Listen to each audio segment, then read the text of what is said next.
حضرات، میرے آقا جانتے تھے کہ قوم ایسی نکلے گی جو میرے حسین کے مقابلے میں یزید کو اچھا سمجھنے لگے گی اور میرے حسین کے قاتلوں کو جنتی کہے گی۔ حضرات، وہ قوم یہی ہے، قوم وہابی ہے۔ ان لوگوں کا کہنا ہے کہ یزید امیر المومنین ہے، یزید جنتی ہے، یزید خلیفۃ المسلمین ہے۔ حضرات، ایک حدیث سے پوچھو کہ جس میں یزید کا نام لے کے میرے آقا نے فرمایا ہو کہ یزید جنتی ہے، تو حضرات یہ ایک بھی حدیث نہیں سنا سکتے یہ لوگ یزید کے نام کی۔ سناٹا چھا جائے گا، خاموشی چھا جائے گی، کسی وہابی کا منہ نہیں کھلے گا، ایک حدیث نہیں سنا سکتے یزید کے نام کی۔ اور اگر وہ آپ سے کہے، پلٹ کر آپ سے سوال کرے کہ اے سنیو، اگر یزید کے نام کی کوئی حدیث نہیں ہے، اگر تم امام حسین کے نام کی کوئی حدیث سنا دو تو جانے، تو حضرات یہ حدیث پاک میں آپ کو سنا رہا ہوں، یہی حدیث آپ بھی پیش کر دینا اور کہہ دینا کہ یقین شد شد، ارے تم صرف امام حسین کے نام کی سننا چاہتے ہو، ہم تو ان کے بڑے بھائی امام حسن کے نام تک کی بھی سنا دیں گے۔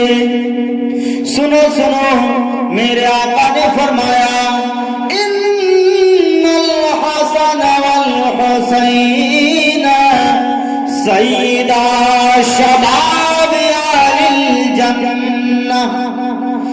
میرے آقا نے فرمایا کہ بے شک میرا نور نظر حسن اور بے شک میرا لخت جگر حسین، یہ دونوں میرے شہزادے جنتی جوانوں کے سردار ہیں، جنتی جوانوں کے سردار ہیں۔ حضرات، یہ میرا آقا نے فرمایا کہ یہ میرے دونوں نواسے حسن اور حسین یہ جنتی جوانوں کے سردار ہیں۔ حضرات، یہ حدیث پاک میں آپ کو سمجھانا چاہتا ہوں، اچھی طرح سے سمجھیں اور وہ لوگ بھی سمجھنے کی کوشش کریں، بہت آسان ہے سمجھنا۔ میرے آقا نے فرمایا جنتی جوانوں کے سردار ہیں، اس کا مطلب ہے کہ جنت میں جوان ہوں گے۔ حضرات، اس کا مطلب سمجھیے آپ، جنتی جوانوں کے سردار ہیں۔ سرداری کا مطلب یہ ہے کہ سردار کے نیچے رعایا ہوتی ہے، جس کی وہ سرداری کرتا ہے، جس کی وہ سرداری کرتا ہے۔ اور اگر کوئی بھی نہ ہو تو سردار کا سرداری کس چیز کی؟ اگر رعایا ہی نہ ہو تو بادشاہ کس پہ بادشاہی کرے گا؟ تو میرے آقا نے فرمایا جنتی جوانوں کے سردار ہیں، اس کا مطلب ہے کہ وہاں جنت میں جوان ہوں گے، انہیں کی وہ سرداری کریں گے، ان کے وہ سردار ہوں گے۔ اب یہ پتہ لگا کہ وہ جوان ہیں کون، وہ جوان کون ہیں جن کی سرداری امام حسین کریں گے، امام حسن کریں گے۔ تو حضرات، وہ جوان وابی تو نہیں ہو سکتے، دیوبندی نہیں ہو سکتے، تبلیغی نہیں ہو سکتے۔ کیوں نہیں ہو سکتے؟ اس لیے کہ انہوں نے اپنا امام، اپنا سردار یزید کو بنا لیا، اور قرآن پاک فرماتا ہے یوم ندعو کل اناس بامامہم، قیامت کے دن ہمارے کو اس کے امام کے ساتھ بلائیں گے۔ تو انہیں تو یزید کی سرداری مبارک ہو گئی، اب جو جنت میں جوان ہوں گے وہ اہل سنت والجماعت ہوں گے۔ سبحان اللہ، سبحان اللہ۔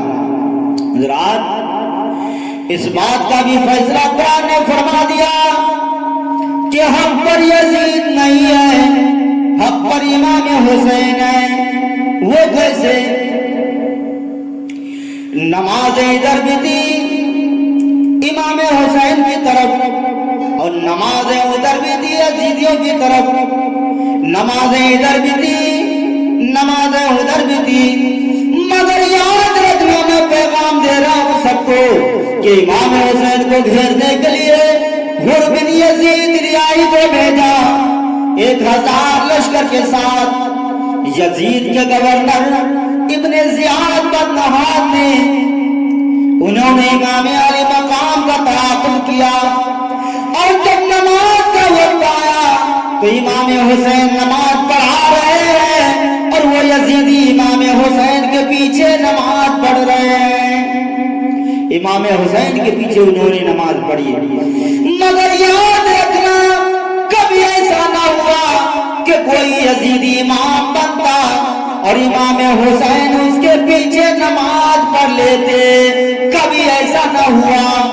آج تک وہ اصول جاری ہے، آج تک وہ اصول چلا آ رہا ہے کہ سنیوں کے پیچھے وہ پڑھ لیتے ہیں مگر ان کے پیچھے ہم نہیں پڑھ سکتے۔ کیوں نہیں پڑھ سکتے؟ کیونکہ ان کی اپنی نہیں ہوتی، ان کے پیچھے ہماری کیا ہوگی؟ ان کی اپنی ہی نماز نہیں ہوتی ہے تو ان کے پیچھے ہماری نماز کیا ہوگی؟ ان کی اپنی کیوں نہیں ہوگی؟ جس دربار سے نماز ملی اس دربار کا احترام نہیں تو نماز کیسے ہو جائے گی؟ اس دربار کی محبت نہیں دل میں، اس کا احترام نہیں تو نماز کیسے ہو جائے گی؟ جب ان کی اپنی نہیں ہوگی تو ان کے پیچھے ہماری کیا ہوگی؟ حضرات